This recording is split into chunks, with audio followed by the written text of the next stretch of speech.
भारत को यूं ही नदियों का देश नहीं कहा जाता, क्योंकि अगर आप इंडिया की तुलना दुनिया के किसी भी दूसरे देश से क्यों ना करें, भारत में आपको दुनिया की सबसे ज्यादा नदियां देखने को मिलती है। क्योंकि इंडिया की ज्योग्राफी में डाइवर्सिटी और वैरायटी आपको इतनी ज्यादा देखने को मिलती है कि यहां पर आपको ऐसी रिवर्स भी देखने को मिलती हैं जो हिमालय के ग्लेशियर से निकलती हैं, या फिर ऐसी रिवर्स भी जो आपके डेक्कन प्लेटू से निकलती हैं और जो मॉनसूनल सीजन पर काफी हद तक डिपेंड होती हैं। और ऐसी रिवर्स भी देखने को मिलती हैं जो सिर्फ मॉनसून के सीजन में 3 महीने ही एक्टिव रहती हैं और आगे चलकर डेजर्ट एरिया में गुजरात या राजस्थान के रीजन में जाकर अरेबियन सी में गिर नहीं पाती और दूसरी या तो किसी रिवर से मिल जाती है या फिर बीच में कहीं रेगिस्तान में जाकर पूरी तरीके से सूख जाती है, जिसे आप लोग इनलैंड रिवर्स के नाम से जानते हैं। तो भारत का ये जो ड्रेनेज सिस्टम है इतना ज्यादा वास्ट और कॉम्प्लिकेटेड है, जो आपकी एग्जामिनेशन के पॉइंट ऑफ व्यू से इंपॉर्टेंट तो है लेकिन बहुत कंफ्यूजन से भरा टॉपिक भी होता है। तो इसी आज कंफ्यूजन से भरे टॉपिक और कॉम्प्लिकेटेड रिवर ड्रेनेज सिस्टम को समझने के लिए आज हम इस वीडियो में डिटेल से पढ़ाई करेंगे। Welcome to Chahal academy, this is Anubhav Deepani. आज जो हम लोग वीडियो देखेंगे उसमें हम लोग सारा का सारा जो इंडिया का ड्रेनेज सिस्टम है उसको डिटेल में समझने की कोशिश करेंगे।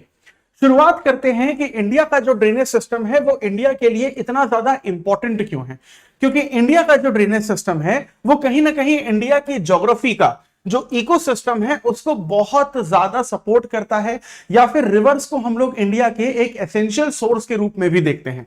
वहीं अगर हम लोग यहां पर बात करें कि इंडिया का जो ड्रेनेज सिस्टम है अलग अलग तरीके से ओरिजिनेट होता है। एग्जाम्पल के तौर पर अगर हम लोग यहां पर मैक्सिमम रिवर्स की बात करते हैं तो मैक्सिमम रिवर्स इंडिया की बे ऑफ बंगाल में जाकर मिलती हैं, यानी कि करीबन 77% रिवर का जो ड्रेनेज सिस्टम है वो आपको बे ऑफ बंगाल की तरफ ही देखने को मिलता है, जो वेस्ट से ईस्ट की तरफ बहती हैं। और अरेबियन सी में आपको इंडियन ड्रेनेज सिस्टम का मिलना करीबन 33% का ही देखने को मिलता है, या फिर 30% से भी कम देखने को मिलता है, जो आपके अरेबियन सी में जाकर मिलती हैं, जिनका ड्रेनेज सिस्टम, बेसिन एरिया और कैचमेंट एरिया जो है वो हिमालय से काफी हद तक कम होता है। अगर हम लोग इंडिया के ड्रेनेज सिस्टम को अलग अलग कैटेगरीज में यहां पर डिवाइड कर सकें तो सबसे पहले हम लोग बात करेंगे कि इंडिया में वो रिवर्स हैं जो हिमालय से निकलती हैं, स्पेशली हिमालय का जो काराकोरम रेंज है जहां पर आपको इंडिया का हाईएस्ट पीक K2 या गॉडविन ऑस्टिन देखने को मिलता है, वहां से रिवर निकलती है। छोटा नागपुर प्लेटू जो आपको मेजरली तो झारखंड में देखने को मिलता है, लेकिन ओडिशा और वेस्ट बंगाल के भी कुछ पार्ट्स को यहां पर कवर करने की कोशिश करता है। विंध्या और सतपुड़ा रेंज जो आपके सेंट्रल हाईलैंड्स या मध्य प्रदेश में आते हैं, वहां से भी आपको नदियां निकलती हुई दिखती हैं। और वेस्टर्न घाट्स जो वेस्टर्न इंडियन कोस्टल सिस्टम में तापी रिवर के साउथ से लेकर कन्याकुमारी तक चलता है, वहां पर भी आपको रिवर्स का ओरिजिनेशन देखने को मिलता है।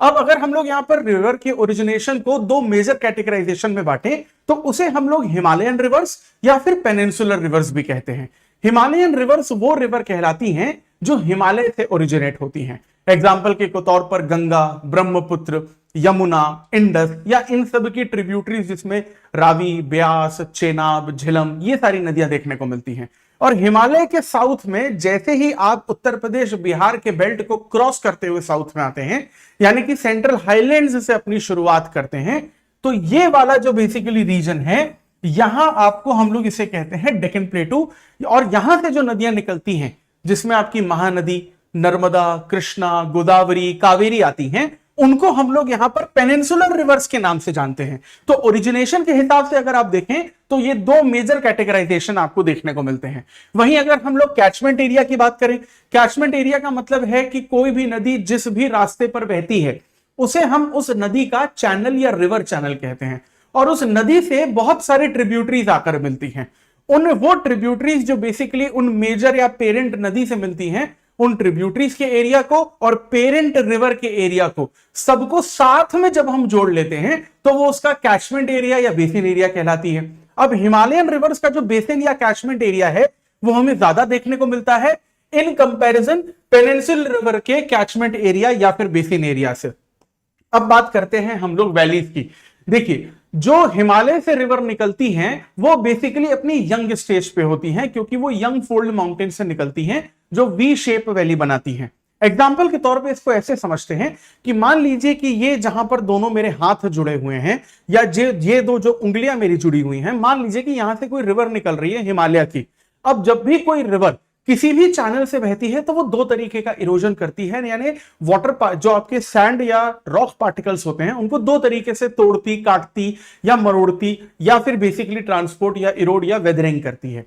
तो यहां पर सबसे पहले टाइप का इरोजन होता है आपका साइड इरोजन, जिसे हम लोग बैंक इरोजन के नाम से भी जानते हैं, जहां पर नदी अगर इस तरीके से बह रही है तो धीरे धीरे वो अपना बैंक या किनारा बढ़ाते रहती है। दूसरे तरीके का होता है बेड इरोजन। इसका मतलब यह होता है कि नदी अगर इस तरफ बह रही है तो धीरे धीरे नदी की जो गहराई है वो बढ़ती जाती है, और ये जो बेसिकली प्लेन एरिया है धीरे धीरे धीरे नीचे की तरफ आने लगता है, और ये शेप ले लेती है नदी का बेसिकली इरोडेड एरिया। अब यहां पर अगर आप देख सकते हैं तो आपको वी शेप देखने को मिलेगा, और इसे हम लोग वी शेप वैली के नाम से जानते हैं यंग स्टेज में। लेकिन यही हिमालयन रिवर जब मिच्योर स्टेज में चली जाती है तो ये जो वी शेप वैली है और थोड़ी सी ज्यादा चौड़ी हो जाती है, और इसे हम लोग आई शेप वैली के नाम से जानते हैं, और इसमें हमें गॉर्जेस भी देखने को मिलते हैं। तो यहां पर जो वी शेप वैली या गॉर्जेस है वो ज्यादातर आपको हिमालयन रिवर्स में देखने को मिलते हैं, लेकिन वही पेनिनसुलर रिवर्स की वैलीज की बात करें तो काफी शैलो या फिर बहुत कम गहराई की या सकरी या नैरो वैली जो है वो आपको ज्यादा देखने को मिलती है। वहीं अगर हम लोग वाटर फ्लो की बात करते हैं तो हिमालयन रिवर का जो वाटर फ्लो है वो पूरी तरीके से पेरिनियल है, और यहां पर हमको बेसिकली नॉन पेरिनियल देखने को मिलता है, यानी कि जो पेनिनसुलर रिवर्स हैं वो ज्यादातर आपका जो मॉनसूनल रेनफॉल है उस पर ज्यादा डिपेंड करती हैं, लेकिन हिमालयन की जो रिवर्स हैं वो ग्लेशियल पे बहुत ज्यादा डिपेंड करती हैं। अब हम लोग इस पे स्टेजेस पे बात करें तो स्टेजेस के बारे में ऑलरेडी मैंने आपको समझा दिया है यहां पर,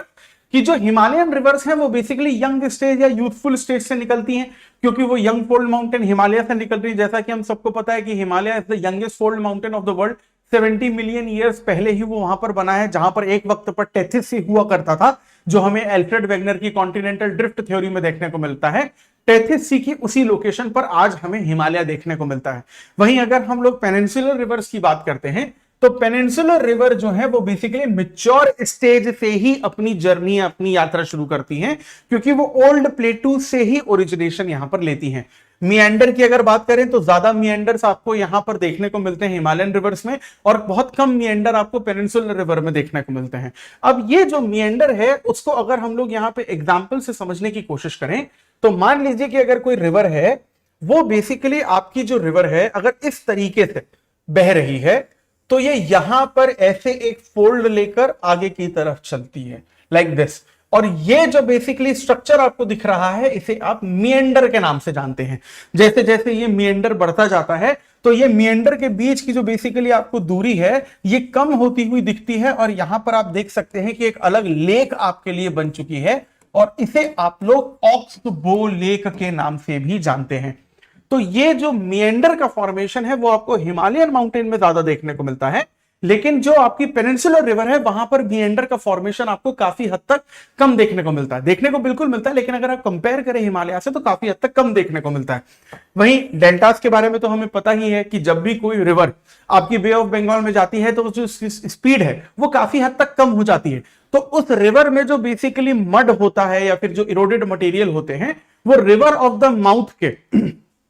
माउथ ऑफ द रिवर के या फिर बेसिकली नदी के मुहाने पर जमा होता जाता है, और वो एक खुद का एक अलग इकोसिस्टम तैयार कर लेता है जिसे हम लोग डेल्टा कहते हैं। लेकिन अगर उस इकोसिस्टम जहां पर डेल्टा बन रहा है अगर वहां पर डेल्टा ना बने और जगह बहुत ज्यादा खाली रह जाए तो उसे हम एस्चुरी कहते हैं। अब अगर आप यहां पर नोटिस करने की कोशिश करेंगे तो जितनी भी बे ऑफ बंगाल में बहने वाली रिवर हैं, चाहे वो हिमालयन रिवर हो चाहे वो पेनिनसुलर प्लेटू की आपकी रिवर हो, वो डेल्टा बनाती ही हैं। लेकिन वहीं अगर हम लोग उन रिवर्स की बात करें जो अरेबियन सी में गिरती हैं, वहां पर सिर्फ और सिर्फ आपको एस्चुरी बनता हुआ दिखता है। अब अगर हम लोग और कैटेगराइजेशन में जाते हैं, थोड़ा डीप कैटेगराइजेशन करते हैं रिवर्स के फॉर्मेशन का, तो यहां पर आपको एक हिमालयन रिवर तो देखने को मिलती ही है, डेक्कन रिवर्स भी देखने को मिलती हैं जो आपके डेक्कन प्लेटू से निकलती हैं। कोस्टल रिवर्स भी आपको यहां पर बहुत ज्यादा देखने को मिलती है जिनकी जर्नी जो होती है वो काफी ज्यादा छोटी होती है। एग्जांपल के तौर पर आप इसमें पेरियार रिवर ले सकते हैं। जो पेरियार रिवर बेसिकली आपके कोस्टल एरिया से ही निकलती है और सिर्फ एक ही स्टेट में बहती है,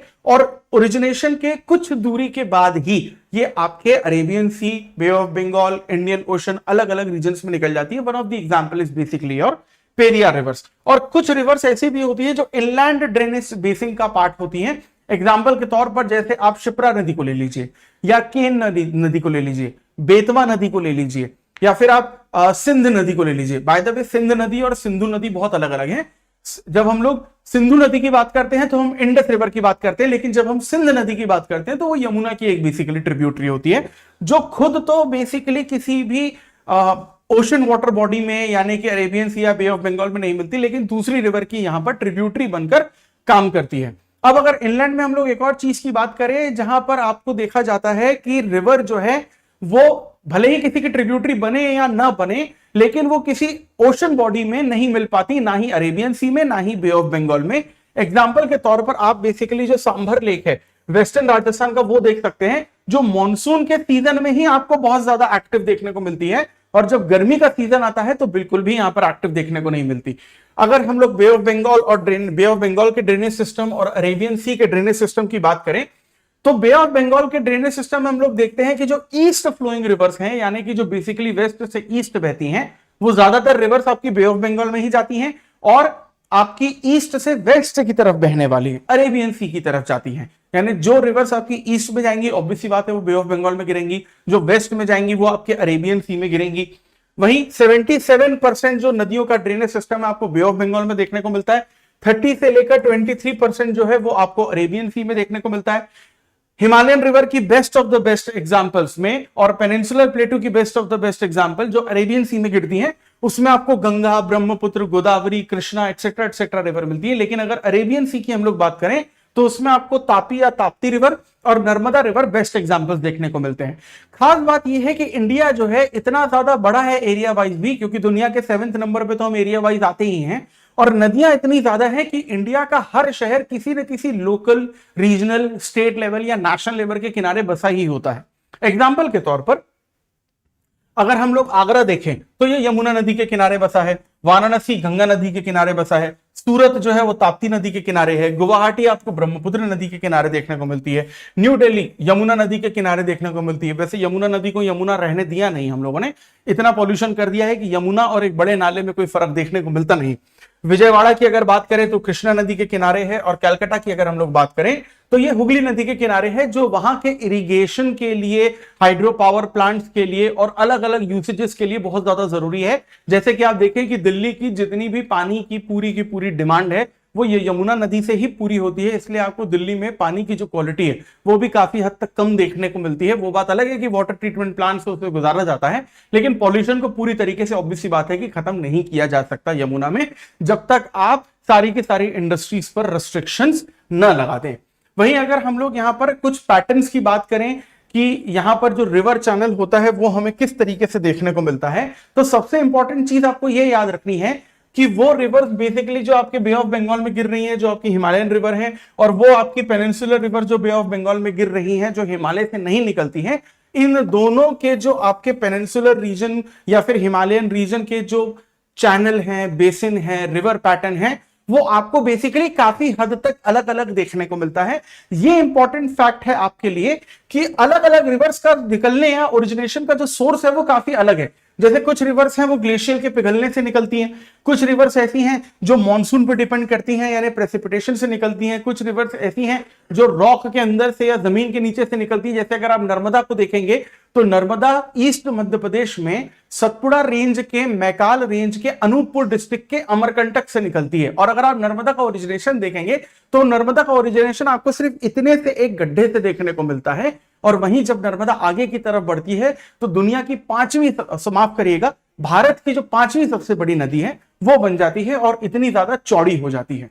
वहीं अगर हम लोग हिमालयन के पेरिनियल और नॉन पेरिनियल फीचर की बात करें तो यहां पर जो हिमालयन रिवर है उसमें आपको पानी की कमी कभी नहीं देखने को मिलती, चाहे बारिश हो, चाहे ठंड हो, चाहे गर्मी हो, हिमालयन रिवर्स में आपको पानी हमेशा ज्यादा देखने को मिलता है, क्योंकि वो तो ग्लेशियर से निकल रही है, क्योंकि पेरिनियल रिवर है। लेकिन वहीं अगर हम लोग नॉन पेरिनियल रिवर्स की बात करें जो ग्लेशियर से नहीं निकलती हैं, प्लेटू से निकलती हैं, वहां पर आपको मॉनसूनल सीजन में यानी जून, जुलाई, अगस्त, सितंबर में आपको पानी बहुत ज्यादा देखने को मिलता है। लेकिन जो बाकी गर्मी और ठंड का टाइम है वहां पर आपको पानी कम देखने को मिलता है। एग्जाम्पल के तौर पर अगर आप नर्मदा लें तो जनवरी से लेकर मई तक ऐसा लगता है कि नर्मदा पूरी तरीके से सूख चुकी है, लेकिन जैसे ही मानसून आता है तो नर्मदा जो है वो बेसिकली खतरे के निशान से ऊपर हो जाती है, और अगस्त में नर्मदा में जो पानी होता है वो उसकी डेंजरस पीक पर आपको देखने को मिलता है। अब इसी तरीके के अगर इंपॉर्टेंट टॉपिक जो आपके यूपीएससी प्रिपरेशन के और ज्यादा इजी बना सकती हैं और आपके ज्योग्राफी, पॉलिटी, इकोनॉमी, हिस्ट्री जैसे कॉम्प्लिकेटेड सब्जेक्ट्स के कंसेप्ट्स को